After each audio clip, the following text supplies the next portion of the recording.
Welcome to the Mandela Effect show, whatever you want to call it. That's my goofy way of saying welcome to Mandela Effect Tonight, hosted by yours truly, Shawn Indigo. I'm here to get into some good information, and the reason I decided to do it this way is that there is so much information, the volume of information concerning these changes and what might be behind these changes.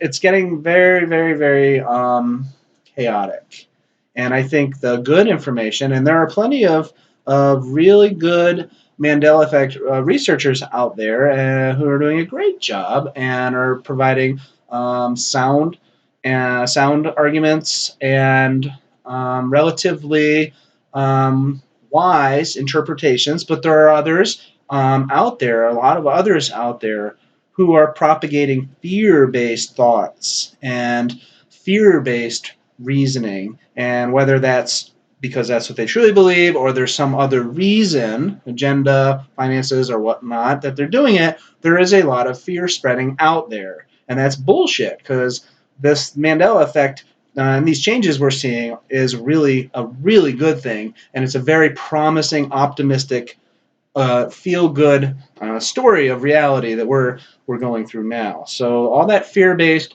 CERN. I haven't said CERN. It's been like 9 months since I've been talking about this. I haven't mentioned CERN. It's such a. I mean, I don't know. I'm not gonna get into that right now. But what I'm trying to say is there's a lot of fear-based information being spread around, and I want to provide a grounded, well-rounded, realistic viewpoint of this shit that's been going on. You don't have to be afraid. Government manipulation, computer simulation gone haywire. Yeah, there's parts and pieces of all of those things in reality, sure. But the main factors on why these changes are occurring, it's not some negative and nefarious entities who are manipulating reality and things you have to be worried about. Not at all. So these Mandela Effect videos, this is episode 1. Though I'm going to break it into smaller segments. So 15, 20 minutes per segment, instead of doing one really long video with all the information. But I'll be putting these out in a series. But yeah, so it's not going to be really fast paced. Like, I tend to try to get the information in a concise manner, just deliver what I feel like saying in that video, and then that's it. Bam, I just get the information out. But this will be a little bit more laid back. I got something here.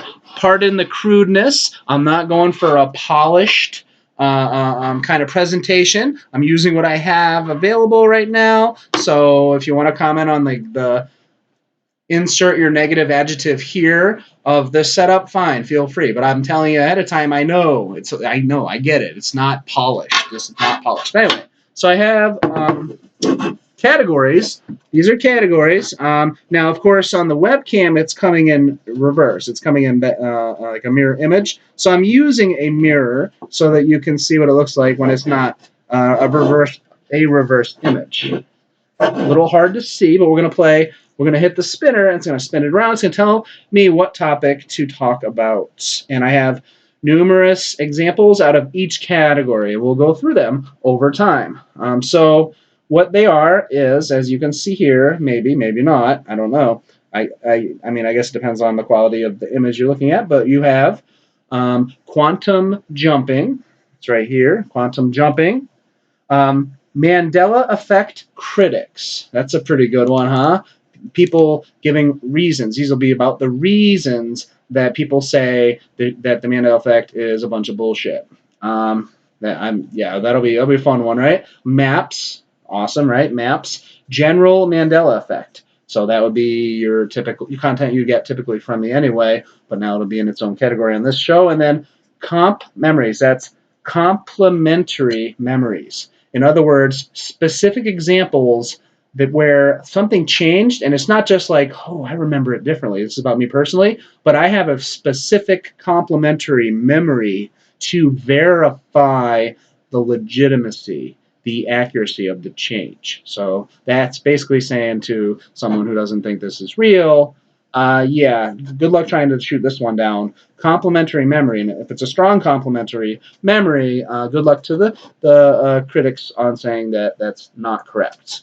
This is Mandela Effect mistakes. So we're talking about sharing information about the Mandela Effect, saying it's a change, but maybe it's not. And this is, reasons why we might have, false positives, for lack of a better word. And then story time. Story time. Yeah. Story time. We'll see when we get there. So that is a list of the topics. Okay, so I guess we shall begin. So I'm going to spin the spinner. We'll see where it takes us, and we'll go from there. So back to this. Here we go. All right. Survey says Mandela Effect critics. Mandela Effect critics. Okay. Now I got a lot of information. So if I'm looking like I'm like reading something, it's just the little category so that it can key me into what information or what topic I'm going to be talking about. So critics, Mandela Effect critics, and pardon me for a second here. Okay. So we have, okay, so this one's going to have, it's called, "It's just your bad memory. You have a bad memory. Poor memory. It's just human failed memory. Memory is infallible. People forget things. You remember things that aren't really there. Study after study has shown this." Yep, you're right.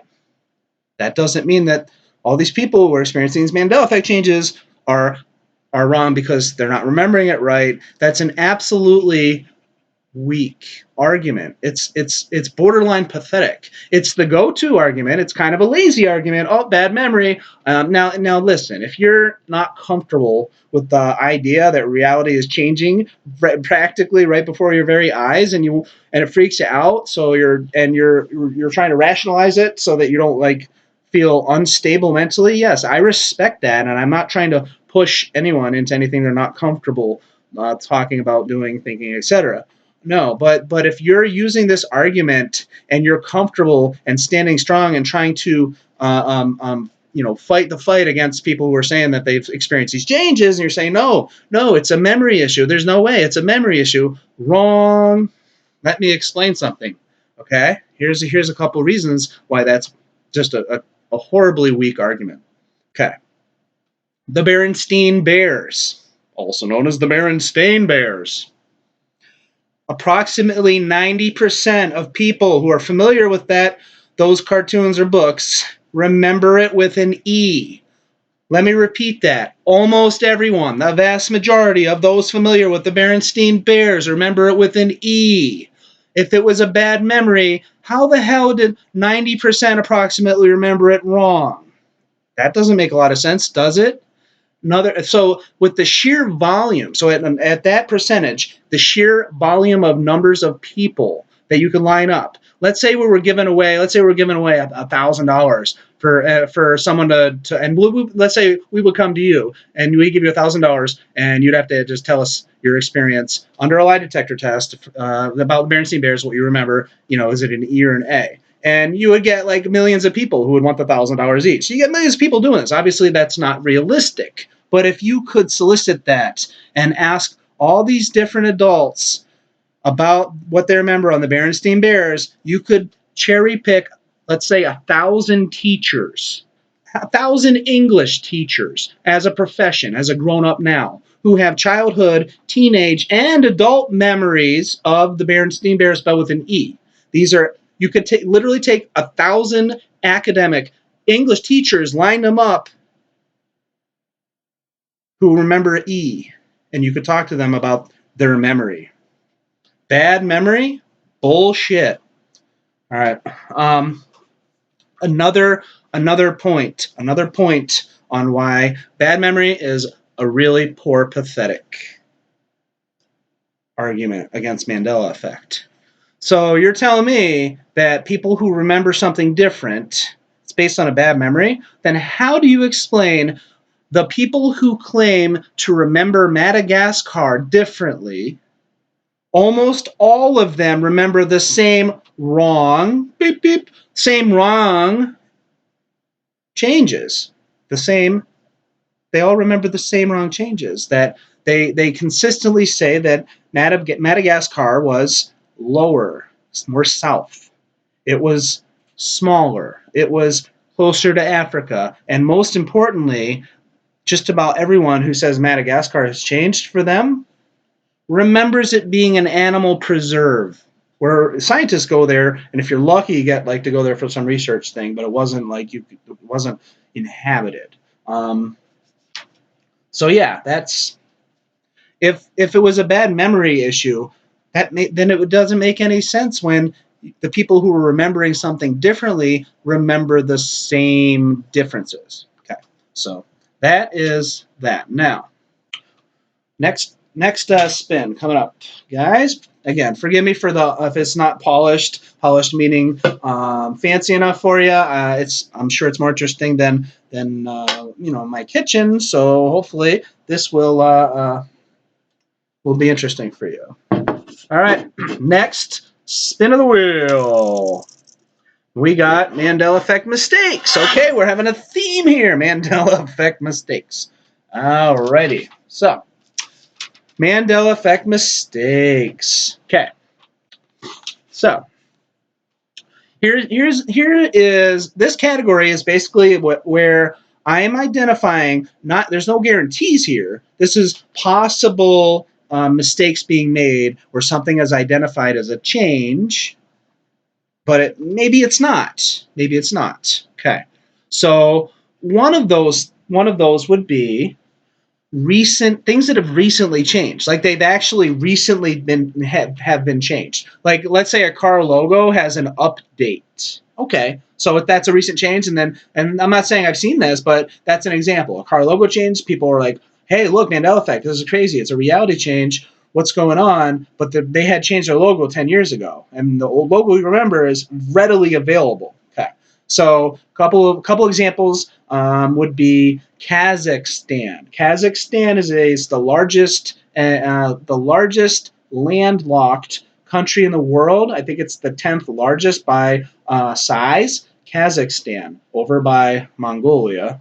Mongolia. And Kazakhstan, that came around in the early 90s. So prior to the early 90s, it wasn't its own country. It was part of the Soviet Union, and it wouldn't be showing up on the maps. Southern Ocean, that was renamed. They decided to take all the southern parts of the world's oceans and name it the Southern Ocean. That came around 2000, year 2000. So that's a fairly recent change as well.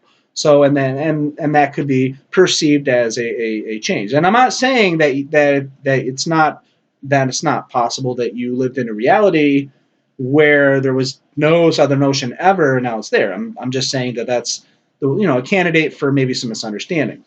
Okay. All right, we're going to spin again. Let's see what we get. All right, here we go. All right, survey says critics. You guys want to do critics again? All right, Mandela Effect critics. We'll do another one on the critics. Okay. Now, all right, so I was talking about the Egyptian pyramids in Giza. I have several videos about that topic, and later on in the show I'll get more about Egypt because I have some interesting complimentary memories on that. But yeah, so I was talking about some of the changes in Egypt, and in the comments, this gentleman was asking me about how I would know, like how I would know there was changes, and he basically said that I should stop saying this. I don't know what I'm talking about because I've never been there. I've never been to Egypt. Okay, that's true. What am I supposed to say? That's not true? Of course that's true, and that's relevant. That's relevant, but it's not applicable to where I'm coming from with regards to what I'm talking about with these pyramids changing. just because I haven't been to Giza to look at the pyramids myself with my own eyes doesn't mean that all of the thousands of pictures, now I'm not saying 1,000 unique pictures, but I'm saying over my period of my life, probably 1,000 times I viewed images, photos, videos, online, on TV, etc., in books. I've seen lots of pictures in books as well of the pyramids, the Giza complex. I've seen lots of video footage and photographs of it. And now I look at it and it's totally different. And I look at any old photos or any old videos and it's the totally different new version. So just because I haven't visited Egypt doesn't mean that it hadn't completely changed for me, because I had seen plenty of actual footage. Okay, so that's just a small one. And then another part on this one would be that there's a critic, like a way to criticize Mandela Effect as, oh, you're saying the maps look different, but the maps have changed over time. They used to be crappier maps. They used to be less accurate. Yeah, this is true as well. But I'm not talking about maps from like hundreds of years ago that have had where country sizes have changed and it's gotten fine-tuned and updated and stuff. I'm talking about maps from a couple decades ago, like when I was in school, and now I look at the same exact, almost the same exact pictures, same time period pictures, encyclopedias from the 80s. And, I look in the maps there, and it doesn't match what I learned or what I remember the maps being like. So the maps are not as the maps are more accurate now. They've changed. That things get distorted. Yeah, okay, I get that. Yes, maps are flawed and they have changed over time. But what me and others are saying is that there are huge, obvious, visible changes to the maps, and many, many maps, like the majority of the maps people would be using in the last 30 years, they all look the same. They all look funky. The South America being 1,000 miles pushed too far to the east still looks like that on the older maps, 70s, 80s, 90s, and today. Okay, it's like a radio station guy. So yeah, that's not gonna hold water either. All right, so we're getting a little bit long on the time, so that will this will conclude part one of episode 1.